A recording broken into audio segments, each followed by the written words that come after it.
So Donald Trump is basically using the DC, the big balls beat up, as an inflection point to try to test some kind of like a federal law enforcement, because there's already a tremendous amount of federal law enforcement agents in DC to begin with. Yeah.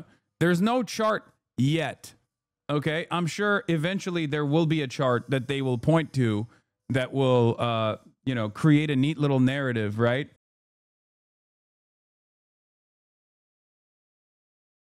Big Balls got his ass beat in DC by a teenage girl and a teenage boy, and you're laughing. And now Donald Trump is using, what are we doing, man? I can't believe these are the words that are coming out of my mouth when I'm describing like a potential federal takeover of law enforcement in the nation's capital. And like the inflection point of this is Big Balls getting beat up by a 15-year-old girl and a 15-year-old boy. What the is happening in this world, man? That's it. That's his name. His name is Big Balls. That is how we know him. That is how people have tweeted about the incident.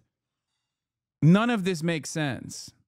Big Balls, for those of you who don't know, was one of the Doge employees, one of the barely adult Doge employees that was tasked with gutting the regulatory agencies. God damn. Anyway, here is Donald Trump taking the initiative. Trump walking up to the podium. Let's listen. I've been up here a lot. I've never seen a crowd like this. I think we need a ballroom, and that's happening. It's going to be a beautiful ballroom. This is really a lot of people, most I've ever seen in this room. And we're here for a very serious purpose, very serious. Big Balls was beaten up, very serious purpose. That's the very serious purpose we have here. We will never allow Big Balls to be beaten up ever again. He got beat up, but we won't let it happen again. This purpose, something's out of control, but we're going to put it in control very quickly like we did on the southern border. I'm announcing a historic action to rescue our nation's capital from crime, bloodshed, bedlam. Yeah, by the way, D.C. and many other American cities, of course, are experiencing the lowest level of crime.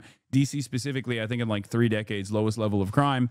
So like Donald Trump saying that this is like crime is out of control is just a relitigation of shit that is not happening. Once again, invent a problem that doesn't actually exist, or a trend that is going in the positive direction, act as though it's actually in the negative direction, lie about it. No one is going to check you anyway. And then what do? You have to fix this problem that you keep claiming is going on. Okay? This is virtually everything that this administration has done. Literally every time this administration identifies an issue that's taking place, it is basically a direct reversal of the reality.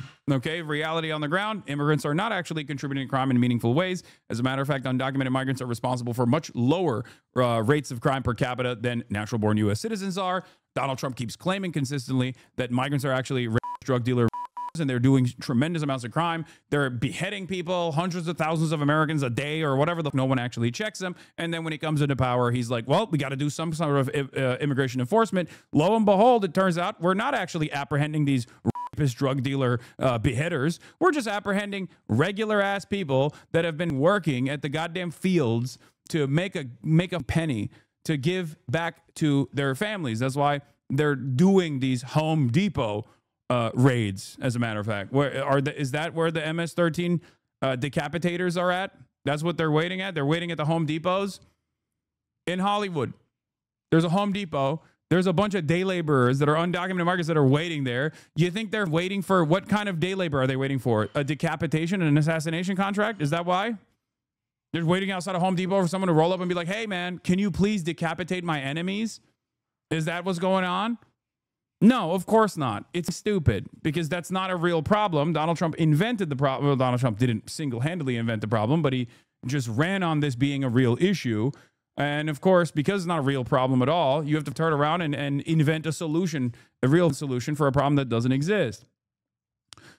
Same goes for crime in D.C. Is there crime in D.C.? Certainly. D.C. is also a majority black. I mean, it's a very black city, okay?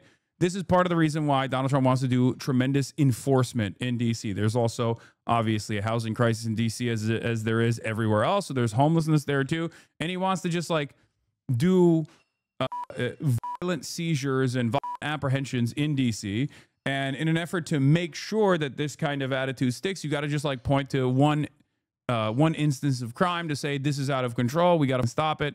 And it turns out it's two teenagers that jumped big balls. That is the reason. Yeah, of course, crime is at a 30-year low in D.C., but and squalor and worse. This is Liberation Day in D.C., and we're going to take our capital back. We're taking it back.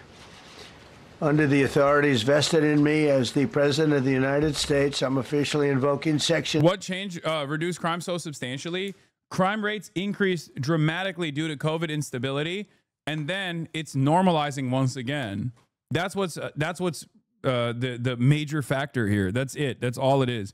Crime has been on a consistent downtrend for decades at this point. What these guys mean when they talk about crime, what they mean is visible poverty, okay, homelessness, and you know, storefronts closing down, shit like that, which is a direct product of bad policy. And the only way to tackle that issue is by doing good policy that actually improves the material circumstances of working class Americans. But obviously they won't do that because that's extra woke and extra gay, extra socialist, right? So they have to do like apprehension, which is fascist. It's on the exact opposite front. Not to get all blue and on, but this feels like a practice run for eventually declaring martial law nationwide. Oh, for sure. Abso-freaking-lutely. That's not even, I don't think that's blue and on at all. It's very obvious that this man wants to federalize the National Guard in every state he possibly can, specifically blue states. Red states will obviously implement the National Guard at the Trump's behest regardless. And he wants to end forcibly go through this process and take control over every single country. It's interesting because like there is no sophisticated false flag operation or a psyop that they're implementing. They're basically just saying there's no need for it anymore. You can just have Donald Trump say there's a lot of crime happening in this area, so we have to literally use the military to stop it. And people will go, okay, I guess we do. Like, there's no need for any sort of, there's no false flag operation. There's no like, you know, CIA comes in and like it does some kind of like intervention or whatever. The president just says it. There's no pushback from the media ecosystem. So obviously, whatever he says goes. And before you know it, you're like, I guess we just have military on the streets. Great. 740 of the District of Columbia Home Rule Act. You know what that is? And placing the D.C. Metropolitan Police Department under direct federal control, and you'll be meeting the people that will be directly involved with that. Very good people, but they're tough. In addition, deploying the National Guard to help reestablish law, order, and public safety in Washington, D.C., and they're going to be allowed to do their job properly. And you people are victims of it, too. You know, you're reporters, and I tend to be on the liberal side, but you don't want to get mugged and raped and shot and killed. And you all know people and friends of yours that happened. And so you can be any... I think one of the craziest things to say in D.C. of all places is that, like, you don't want to be mugged and raped and shot and killed. And it's like, dog, you're a racist, okay? You have a literal, another to your left that you made the Secretary of State in D.C. of all places. If someone is likely to be raped, it is probably by the rapist in charge of the government, okay? What an insane thing to just add on to the equation. It's like when we do it, when we do the rapist, it's different, it's legalized, it's cool. Ghislaine Maxwell, free Ghislaine. Anything you want, but you want to have safety in the streets. You want to be able to leave your apartment or your house where you live and feel safe and go into a store to buy a newspaper or buy something. And you don't have that now. The murder rate in Washington... D.C. Violent crime in D.C. 2024 to 2025 year-to-date comparison. They just slam it right next to him saying this. Homicide down 12%. Sexual abuse down 49%. Assault with a dangerous weapon down 20%. Robbery down 28%. That's the woke DC Met Police. DC Met Police is lying because they're woke. Believe me, folks. They're lying. They're lying to the American public about how the crime is down. It's up. It's up. Why do I know it's up? Because I said so. We are going to fire the statistics guy at DC Metropolitan Police, and we're going to put whatever numbers we say is happening. That's right. These are not accurate numbers. These are inaccurate fake news numbers. We're going to fire the person who came up with the numbers and make sure that it is reflective of the reality. Today is higher than that of Bogota, Colombia. Are you saying his bar charts are fake? First of all, he doesn't have a bar chart. He's just making shit up. Okay? He's just making shit up. Why is he making this shit up? Because he wants to utilize the National Guard as a police force that is beholden to him and him only. And it's a testing ground. DC is a testing ground because it's like not a real state. It's a District of Columbia, and it doesn't have like the same tools at its disposal. So Donald Trump is basically using the DC, the big balls beat up, as an inflection point to try to test some kind of like a federal law enforcement, because there's already a tremendous amount of federal law enforcement agents in DC to begin with. Yeah. There's no chart yet. Okay. I'm sure eventually there will be a chart that they will point to that will, create a neat little narrative, right? Oh, there. Okay. Comfortable territory that Americans know and Americans love talking about.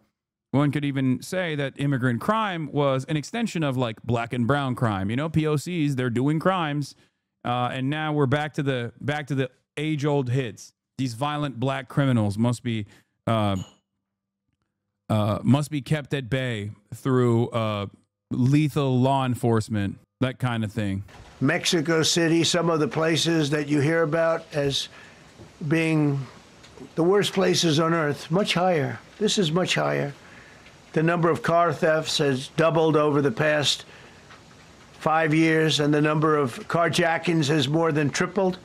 Murders in 2023 reached the highest rate probably ever. They say 25 years, but they don't know what that means because it just goes back 25 years. Can't be worse. Our capital city has been overtaken by violent gangs and bloodthirsty criminals, roving mobs of wild youth, drugged-out maniacs and homeless people. And we're not going to let it happen anymore. We're not going to take it.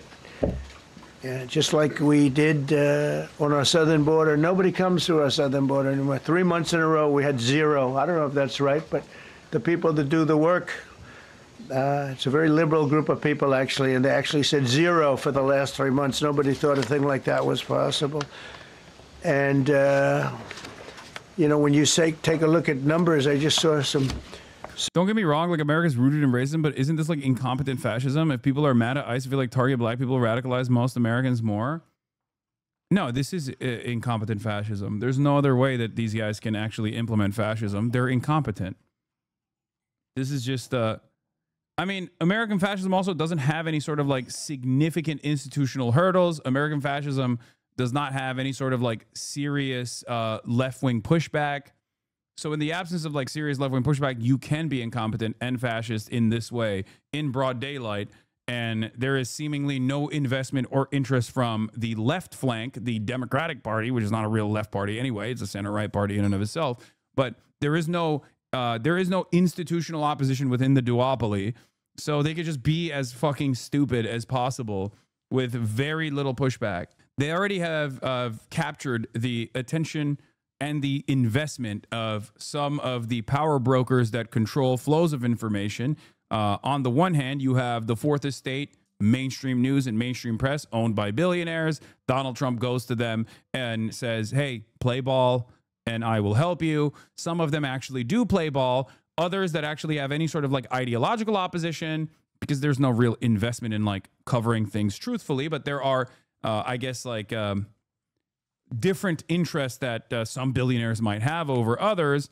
And the ones that actually do cover things that make Trump look bad, for example, Donald Trump will go and sue in the court system. He's been doing it nonstop. And guess what? Lo and behold, there are a fuck ton of law firms that actually offered pro bono legal counsel, free of charge legal counsel to this administration early on. And then beyond that, there's mainstream or non-mainstream resources of information like independent media. Independent media is obviously a little bit trickier to deal with, but you can have a lot of these also incredibly powerful, wealthy billionaires basically tweak the algorithm to the best of their ability to create an unlimited flow of right-wing reactionary propaganda, as you've seen in the ways that it unfolded on Twitter and the secondary impact that that had on all of these other platforms as well. That's why there's so much neo-Nazi sentiment flying wild. And here we are. This is it. This is where we're at. We're getting value-tained. Some charts. These are different cities throughout the world. Red is, okay, the place called Washington. Look at these. Baghdad is, we doubled up on Baghdad.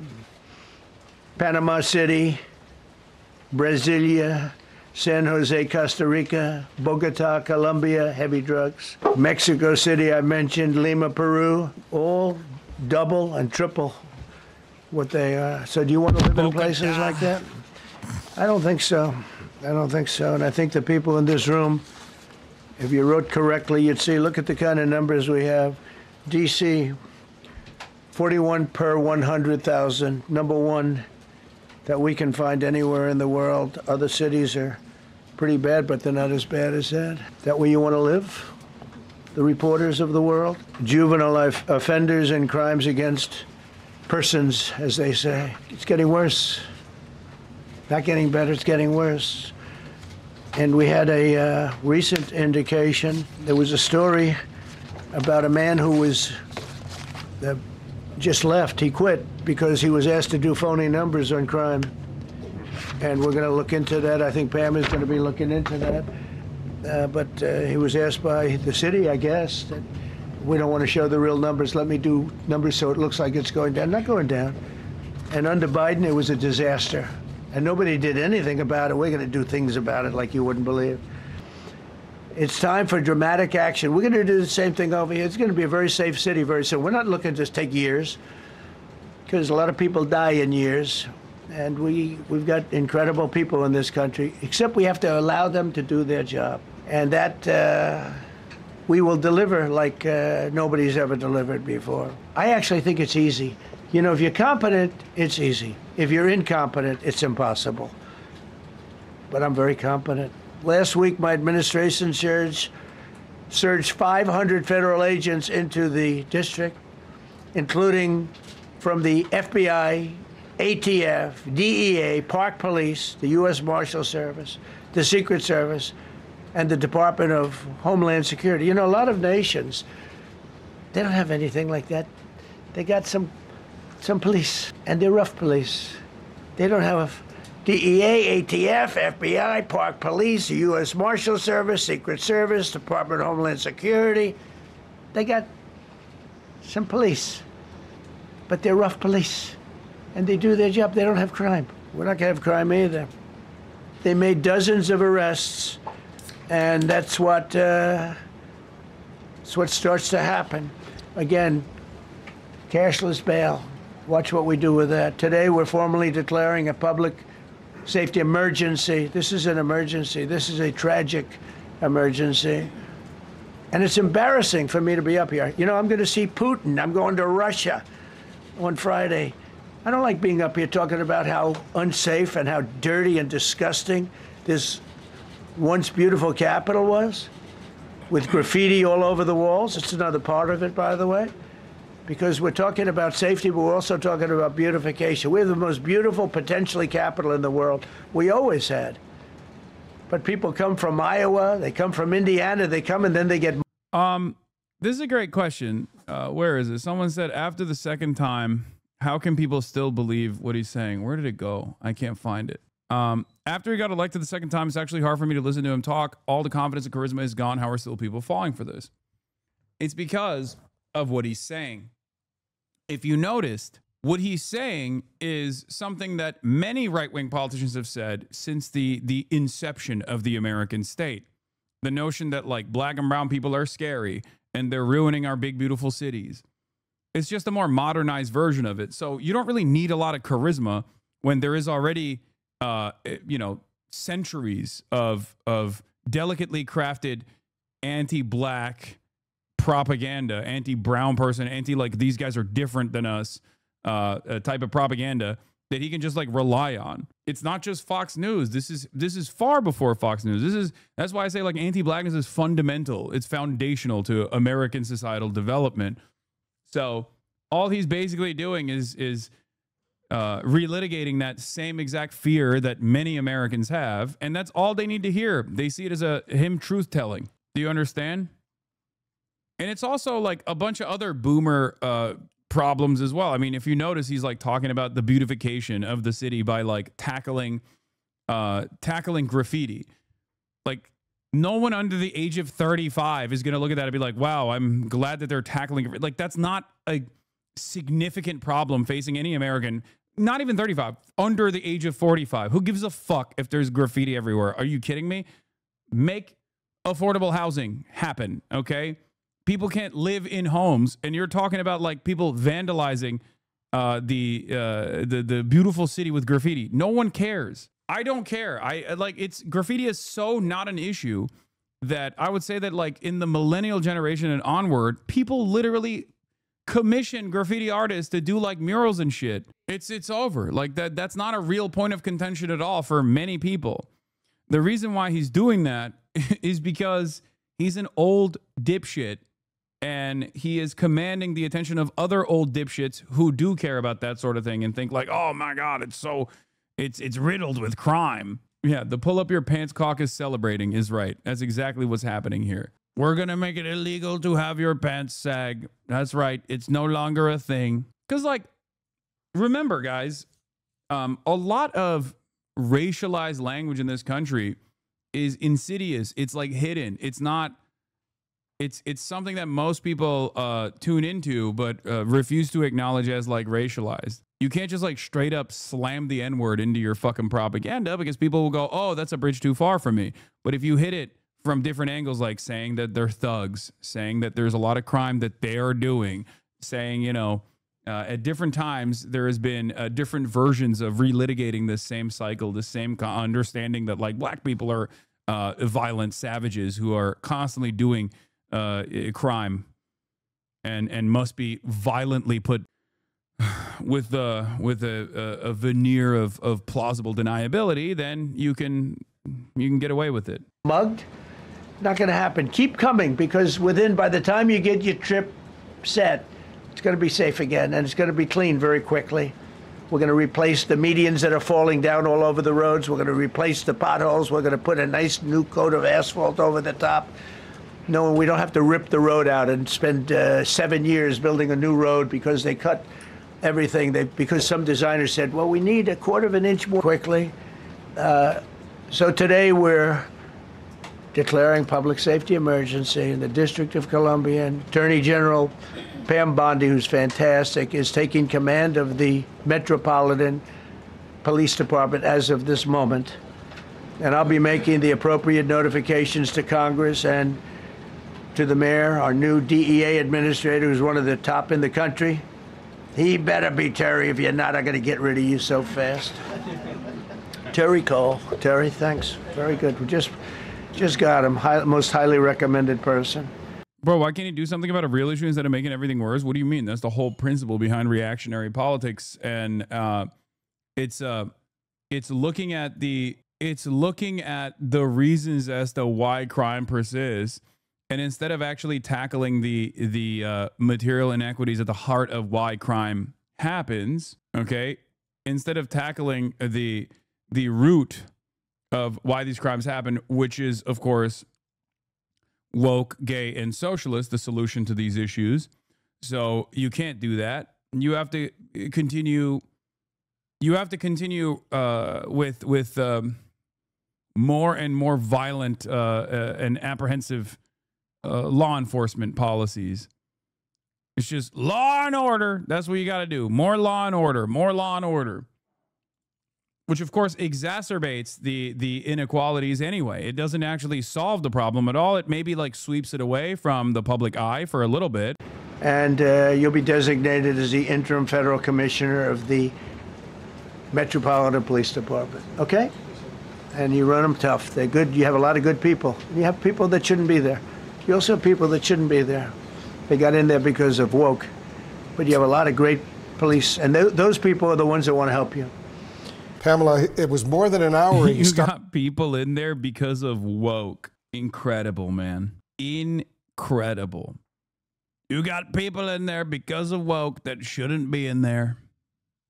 I mean, what do you say to that? What do you say to that? That's the president, man. Let's continue, I guess. This news conference, and it's been going on, answering a bunch of questions. Yeah, and this is significant because what he announced today is a federal takeover of D.C. police and deploying the National Guard. I mean, this is, as far as I know, unprecedented to hear it. National Guard and potentially other U.S. military troops down the road. Exactly, and he made it clear that this could just be the beginning, that it might not just be D.C., and I think that that is significant as well. And, of course, this is an extraordinary move by the president. I want to bring in our Brian Todd here. Brian, we're already getting reaction from D.C. council members. We are, Pamela and Wolf. This coming into CNN from Council Member Charles, 6th Ward in D.C. His post is, quote, the president taking over local control of MPD and putting the U.S. military onto the streets of D.C. under the guise of public safety is wrong. It's an extreme, outrageous, and dangerous move for our city and the safety of all of our residents. He's the first city council member to react to this whole thing. None of them had reacted really last week to this in any real measure. This is the first time a city council member has reacted. Is it blue and on to think this is another Epstein distraction? No, I think this isn't an Epstein distraction necessarily. I think this is just like another part of the broader plan. I don't think it's even blue and on to suggest that this is like the ultimate goal, which is to violently take over any sort of crime enforcement and give it directly to the hands of a much more servile federal law enforcement that is beholden to Donald Trump first and foremost. It's just like they don't want any sort of localized control. They don't want any sort of like blue cities making decisions that would protect their own citizens, protect their own local constituents. They want basically all control to be in the hands of the administrative state, and they want to engage in a fascist takeover of cities. I think that's what it is. Like, they see the kind of language coming from Zohran Mamdani, for example.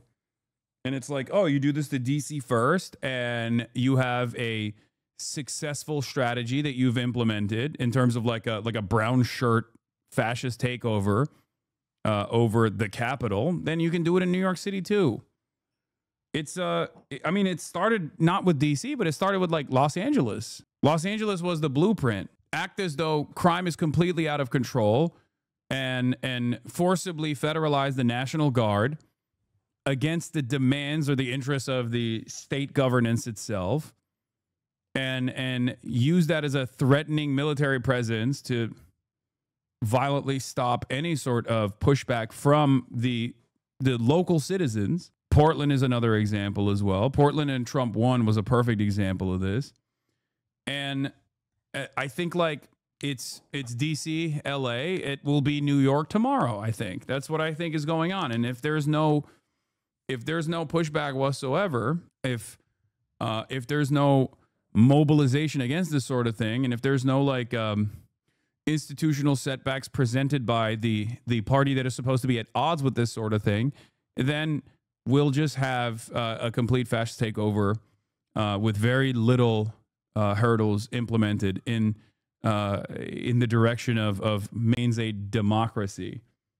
And come out strongly on this. We're also reaching out to Mayor Muriel Bowser's office and the office of the Metropolitan Washington Police Department for their response. We started to reach out to them while this news conference was going. What's interesting is like there were reasonable grounds for something similar to have been done under the Democratic leadership of Joe Biden with states like Texas, where Governor Greg Abbott was literally going against the interests of the federal government, going against the interests of the administrative state, going against the demands being made at the federal level for how to deal with migration into the country.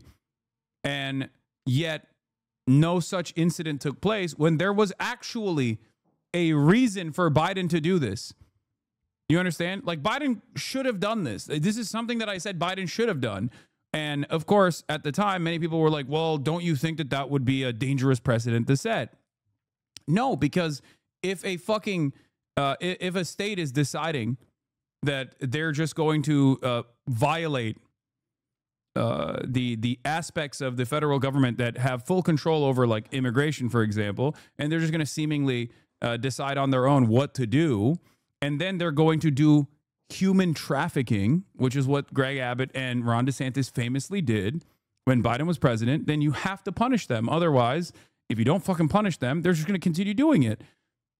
And what I was demanding at that point was actually doing law and order, not like a fake made up crime, or not like a normal part of existing in a city that already has like local forms of policing to deal with these sorts of things like carjackings and the like, but instead like a state directly violating orders from the federal government. And Biden didn't do it, and Republicans still ended up doing it anyway. So this is the point we're at. It's like Democrats being like, oh, well, we got to protect the institutions, the sanctity of our institutions. If we like violate something, if we actually violate previous norms like this, then Republicans will violate them when they come into power. And it's like, okay, but they already are going to do it, and they have done it, and they're going to continue doing it anyway. You have to, at some point, you have to fight fire with fire and actually actively push back. Republicans have never looked for permission from the Democrats to do something. They just do it. They know what they can get away with, and they rely on their base and the appetite that their base has for like unlimited violence against known villains, okay, well-established villains, marginalized demographics and things like that, and they will do anything they want to do. Yeah, so why do you believe Democrats will push back? What point did I say they are pushing back? I'm saying that they're not, and I wish they would. On, no word back from them yet. The mayor has been fairly muted in her comments on this. She did speak out yesterday in an interview, but did not openly criticize the president for this. It's an extraordinary move. We have to point out, never before in American history has the U.S. president taken over control of the Metropolitan Washington, D.C. Police Department. How is this going to work on the streets? How is it going to work from a command and control standpoint? That is a huge, huge question. And of course, his fees. We'll see how that plays out. I think you got to see how it really plays out here first. Right, obviously. And we should also note that he talked about moving the homeless population in D.C., right. Thousands of people far away without offering those specifics. He didn't say where they were going. I want to bring in our senior White House reporter, Kevin Liptak. Kevin, you've been monitoring this very, very closely. What jumps out at you? Yeah, and I think the president's steps here to federalize the D.C. police force certainly very significant. What we didn't hear from the president was how long that would last. You know, the statute that he's using, the D.C. Home Rule Act, allows for initial federalization for 48 hours before notifying Congress. He said that he was doing that. So beyond that, we don't know exactly how long it would last. The other thing that stuck out was the president raising open the possibility that he would use active duty troops as part of this effort, saying that they would be ready as needed to join the federal or National Guard to help support law enforcement in the city. And you really did hear the president paint quite a dystopian picture of Washington, D.C., saying that it was overtaken by violent gangs, by bloodthirsty criminals, using this imagery that doesn't necessarily comport with a lot of people's experience in this city, but also with what the actual numbers show. You know, statistics do show that violent crime in Washington is falling since reaching a peak in 2023. The president's aides dispute some of those figures. You heard the president come out saying that some of those statistics might have been cooked, but really when you look at the numbers, what the president is painting is an image that doesn't necessarily match up with what the figures show, but also with what a lot of people's experience in the city is. And so a significant step by the president certainly today. All right, Kevin Liptak at the White House for us. Kevin, thank you very, very much. I think one of the